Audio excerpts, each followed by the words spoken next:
meus amados irmãos, com a santa e gloriosa paz do Senhor Jesus. Que Deus nos abençoe nesta manhã. Eu agradeço a cada um que tem chegado aqui no canal do YouTube, Todos têm se inscrito aqui neste canal, venha ser abençoado por Deus. Quero deixar aqui para nossa manhã, o nosso café com Deus, que está em Jeremias 18, cujo título é o vaso do oleiro e a impertinência do povo. Aqui fala a palavra de Deus, a palavra do Senhor, que veio a Jeremias dizendo: levanta-te, desce à casa do oleiro, e lá te farei ouvir as minhas palavras. E eu desci à casa do oleiro, e eis que ele estava fazendo a sua obra sobre as rodas. E como o vaso que ele fazia de barro se quebrava na mão do oleiro, tornou a fazer dele outro vaso, conforme o que parecia bem aos seus olhos fazer. A palavra de Deus fala aqui que Deus, ele convida Jeremias a um relacionamento íntimo para com ele. Deus leva Jeremias a contemplar uma obra, ao que estava fazendo sobre as rodas. A gente sabe que a pessoa que trabalha com argila, fazendo vaso, elas têm uma roda onde elas colocam ali, louvado seja o nome do Senhor, argila com água, e elas vão dando, a forma do vaso conforme elas querem, conforme o desejo do seu coração, a forma que elas querem dar, louvado seja o nome do Senhor. E assim Deus estava falando com Jeremias: conforme eu quero fazer, assim será o vaso, assim será o barro. E a palavra de Deus vem nos dizer que ele dá uma ordem a Jeremias, para que Jeremias viesse a pregar o conserto para o povo. Por quê? Porque aquele povo já não andava mais segundo a vontade de Deus. E Jeremias, ele estava sendo levantado ali para dizer para aquele povo que o oleiro não estava mais se agradando daquilo que eles estavam fazendo, daquilo que eles estavam cometendo. E a palavra de Deus vem nos dizer, em 2 Coríntios capítulo 5, versículo 17, que se alguém está em Cristo, nova criatura é. Então, quando Deus deu uma ordem a Jeremias para pregar a palavra, de conserto sobre aquele povo, era para que aquele povo viesse para Cristo, viesse se tornar, louvado seja o nome do Senhor, retornar daquele mal que estava fazendo, para que eles virassem uma nova criatura e tivesse, louvado seja o nome do Senhor, uma nova condição de vida, uma nova oportunidade.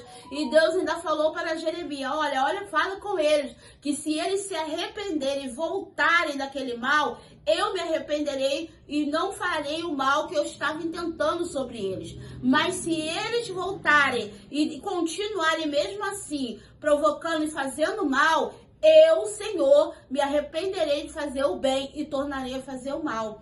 E aí a palavra de Deus fala que Jeremias começou a pregar para aquelas pessoas. Jeremias começou a pregar para aquele povo. Mas a palavra de Deus fala que lá na frente, lá no versículo 18, eles falam assim, então disseram: vinde e maquinemos projeto contra Jeremias, porquanto não perecerá a lei do sacerdote, nem o conselho do sábio, nem a palavra do profeta.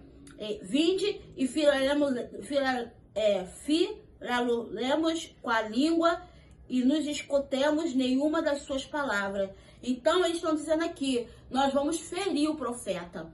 Eles estavam armando uma situação contra Jeremias, ao qual eles iriam ferir a sua língua, e não iriam mais ouvir a sua voz. Então eles não iriam mais escutar as profecias que saíam da boca de Jeremias. E quando Jeremias, ele fica sabendo disso, louvado seja o nome do Senhor, Jeremias, ele fica irado, louvado seja o nome do Senhor, porque ele estava ali tentando, fazer com que aquele povo voltasse atrás, retornasse, para que o Senhor tivesse misericórdia daquele povo e não fizesse aquele mal que estava intento. E a palavra de Deus fala aqui em Romanos 12, do 1 até o 3, que fala assim: rogo-vos, pois, irmãos, pela compaixão de Deus, que apresentais o vosso corpo como sacrifício vivo, santo e agradável a Deus, que é o vosso culto racional. E não vos conformei com este mundo, mas se transformai pela renovação do vosso entendimento, para que experimentamos qual boa e agradável e perfeita é a vontade de Deus,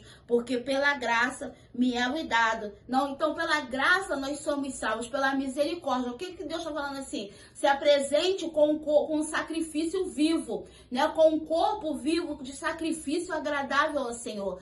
Deus, Ele quer que nós venhamos, louvar seja o nome do Senhor, entender que nós temos que estar constantemente sacrificando a nossa carne e fortalecendo o nosso espírito. E aqui Deus estava convidando esse povo a receber um sacrifício a ele, para que ele pudesse voltar atrás naquilo que ele estava intentando fazer. Sabemos que o rei Zedequias tinha recebido uma profecia, que era para ele colocar sua casa em ordem, que ele morreria. Mas o que ele fez? Ele se vestiu de saco de humilhação, ele olhou para a parede, virou para a parede e começou a chorar e lembrou o Senhor das suas boas obras. E Deus voltou atrás e acrescentou mais 15 anos de vida para ele. Então, muitas das vezes que falta em mim e você é a gente entender que quando a gente vai com o coração, louvar seja o nome do Senhor, aberto para o Senhor, com o coração limpo, buscando a presença do Senhor, louvar seja o nome do Senhor, o Senhor, ele vê som do nosso coração e vê o que está no nosso coração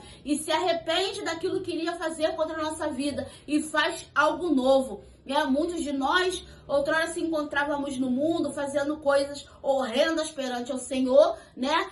Mas só que as pessoas lá não entendiam o que se passava dentro do nosso coração, porque às vezes você vê uma pessoa roubando, se prostituindo, matando, mas há algo dentro do coração daquela pessoa que Deus sonda e vê que pode transformar para o louvor dele. E aí o Senhor permite algo acontecer para que ele venha se render aos pés do Senhor e venha ter uma nova vida. E assim Deus queria fazer na vida deste povo. Mas quando a maldade, né, foi imputada, a qual eles queriam ferir o profeta que estava ali a serviço de Deus, o profeta falou com Deus: eu estou aqui por amor a ti, ao teu serviço, e eles estão tentando me fazer mal. E ali o profeta começou a liberar profecias, né? Louvado seja o nome do Senhor, contra aquele povo. Então que nós podemos ter cuidado, porque a palavra de Deus fala: crê no profeta e prosperarás. Muitas das vezes os sinais de Deus vêm através da boca do profeta. Ele vem falar conosco o que Deus quer para a nossa vida. E muitas das vezes nós não atendemos aquilo que é falado. Então que nessa manhã você fique com essa palavra, em que você venha refletir que Deus, ele trabalha no seu vaso da maneira que ele quer e da forma que ele quer. Que nós não venhamos contender com o olheiro, porque ele é o olheiro, já diz tudo. Ele vê lá na frente aquilo que a gente não vê. Então que Deus possa te abençoar nessa manhã, possa te dar uma manhã de vitória, de bênção. E assim eu agradeço a todos, né, que têm aqui sido participantes, né, e ouvintes da palavra de Deus, do Café com Deus dessa manhã. Que Deus nos abençoe em nome de Jesus.